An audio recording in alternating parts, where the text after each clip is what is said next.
Imagina que você está começando mais um dia. É cedo, você está indo para o trabalho ou para a faculdade, você entra no transporte público, ele está cheio, mas nada diferente do normal. Você arruma um lugar para sentar ou um cantinho para ficar ali, coloca os seus fones de ouvido e permite apreciar a música. Você consegue olhar pela janela e observar a paisagem, as pessoas conversam, mexem no celular, nada fora do comum.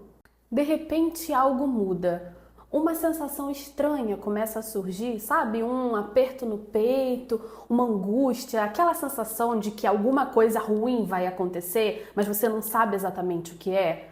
E começa a tomar conta de você aquele sentimento esquisito. O seu coração começa a bater mais rápido, mas você tenta ignorar aquilo. Então, de repente, você começa a sentir uma certa falta de ar, como se o ambiente tivesse cheio demais, sabe?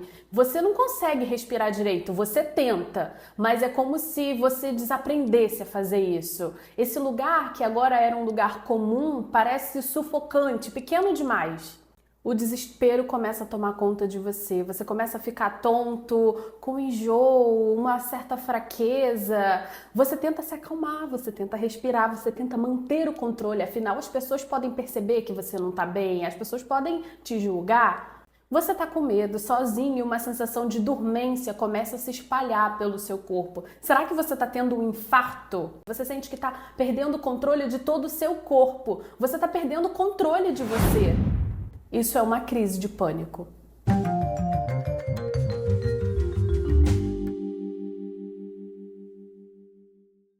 Oi, eu sou a psicóloga Tainá Escuia e aqui nesse canal eu falo sobre diversos aspectos relacionados à saúde mental. Então, se você gosta desse assunto, já se inscreve aqui para você não perder nada. A história que eu acabei de contar é mais comum do que você imagina. E talvez você já tenha até passado por isso em algum momento da sua vida. Inclusive, se isso já aconteceu, me conta aqui qual foi a sua reação. Você saiu correndo? Você pediu ajuda? O que aconteceu?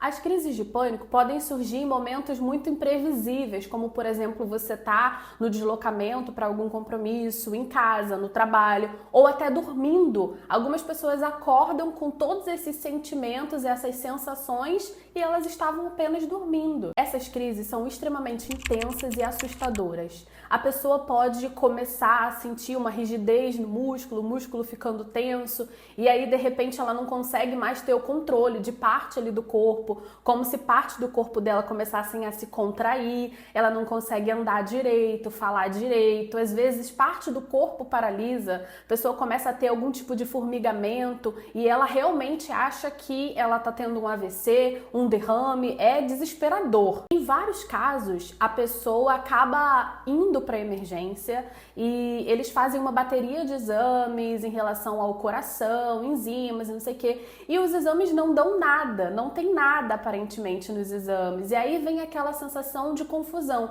Poxa, mas isso é tão real, eu tô sentindo, eu tô vivenciando todo esse conflito, esse desespero, eu tô sentindo isso, como que não dá nada? Como assim tá tudo bem? Vem aquela coisa confusa, e aí eu digo pra você, não tá tudo bem. Se isso tá acontecendo, significa que o seu corpo tá te mandando uma mensagem, e a mensagem é, calma, olha pra você com carinho. Tem coisas aí que a gente precisa revisitar. Concorda? As crises de pânico são episódios de muito medo, um medo súbito e de vários outros sintomas que atingem um pico. E aí a pessoa, ela fica, primeiro, desesperada, porque é aquela sensação de não ter controle do próprio corpo.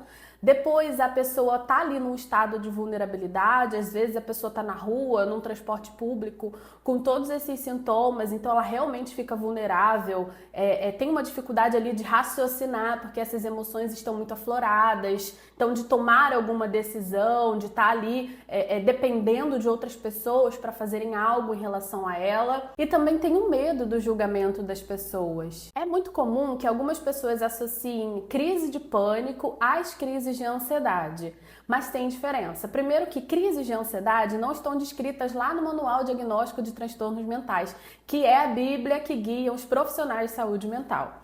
A gente fala sobre crise de pânico, que é isso aqui que eu acabei de mostrar esse panorama para vocês, e tem algumas pessoas que associam as crises de ansiedade àqueles sintomas que a gente vai tendo ao longo do dia, que são sintomas característicos do transtorno de ansiedade. Então, como saber de forma prática que eu tô tendo uma crise de pânico ou eu tô tendo um aumento dos sintomas ansiosos? Isso é a partir do início, da intensidade e da duração dos sintomas. Então, uma pessoa que está tendo uma crise de pânico, vocês viram aqui que ela pode ter um aumento súbito desse medo, desses sintomas, que vão alcançar um pico e depois vão diminuir. Geralmente não precisa de um fator específico. A pessoa pode estar dormindo e acordar com uma crise de pânico. Mas quando a gente está falando de sintomas ansiosos, a pessoa vai tendo ali um aumento gradativo desses sintomas e geralmente está associado a algum fator ou algum evento estressor.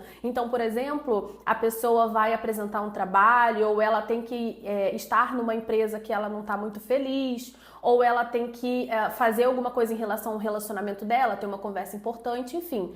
Eu já fiz um vídeo aqui explicando um pouco sobre o funcionamento da ansiedade, o que acontece no nosso corpo, as causas, enfim. Se você quer saber um pouco sobre isso, confere aqui no card o que acontece no nosso corpo que gera tudo isso. Eu sei que viver tendo crise de pânico não é nada legal, que a gente fica com medo de sair na rua, de ficar vulnerável, de fazer as atividades do nosso dia, porque a gente realmente fica com muito medo disso acontecer em qualquer lugar. Eu mesma sou prova viva disso, antes de ser psi, eu também já tive várias crises de pânico, mas é possível tratar. E é exatamente por isso que eu tô falando aqui com vocês. Procurem ajuda. A gente consegue ir fazendo um trabalho e vocês conseguem aos poucos identificando os motivos que levam o desencadeamento das crises de pânico. Também é importante a gente entrar em contato com a nossa própria história. Então, antes de tudo, compreender os sintomas, aceitar que isso realmente está acontecendo, é o caminho inicial para que você procure ajuda. E procurar ajuda vai ser muito importante nesses casos, porque é a partir da intervenção de um profissional de saúde mental que a gente consegue identificar o início dos primeiros sintomas e intervir antes que eles se intensifiquem e que aí venham toda aquela cadeia de sintomas que a gente realmente fica desesperado. Eu gosto muito de dizer que o nosso corpo, ele tá conversando com a gente e que os sintomas são a resposta de algo que a gente precisa olhar, de algo que a gente precisa entrar em contato. Entrar em contato com a nossa história, entrar em contato com diversas coisas que às vezes a gente só vai passando por cima, vamos seguindo a vida. Mas não, entrar em contato com determinadas coisas é muito importante para que a gente possa ressignificar determinados traumas, determinados modos de como a gente olha para a vida, determinadas perspectivas. Inclusive, se você quiser ser acompanhado por esta pessoa que vos fala, o link para entrar em contato com a minha equipe está aqui na descrição desse vídeo. E se você chegou até aqui, se esse vídeo fez sentido para você, se você gostou, se esclareceu alguma coisa, deixa o like, compartilha para alguém que você acha que está precisando e eu vejo você no próximo vídeo, beleza? Um beijo no seu coração. Tchau, tchau.